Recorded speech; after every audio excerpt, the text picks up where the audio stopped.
FinCloud Akadémia ponúka širokú paletu školení zameranú tak na jednotlivca, ako aj na skupiny, podporuje manažerské a obchodné zručnosti.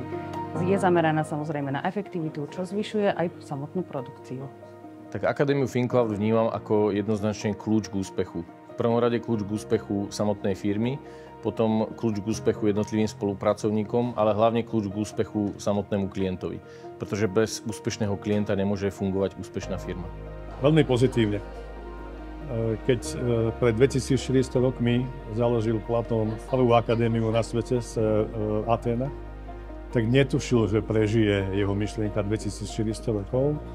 Netušil ani to, že počas jeho doby platnosti a existencie akadémie x-krát zrušia, zakážu, budú prenasledovať, lebo vždy ľudia, ktorí majú vedomosti, vzdelanie a z toho vyplývajúce názory, vždy sú prenasledovaní a vždy sú nebezpeční.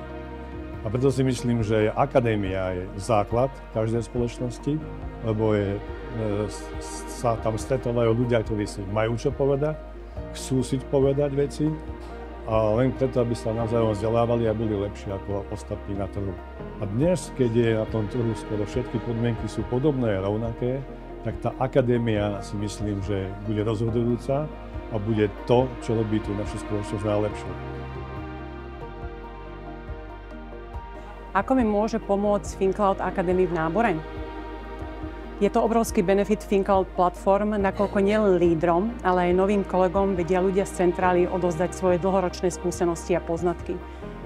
Myslím si, že ten ľudský prístup je veľmi dôležitý. Na tomto všetko stojí a padá. Tak každý úspešný človek vie, že tréning a vzdelávanie je veľmi dôležité a takisto aj FinCloud si to uvedomuje. A práve preto, keď ktokoľvek nový prichádza a chce uspieť na tom trhu, tak toto je ten nástroj, ktorý vie použiť.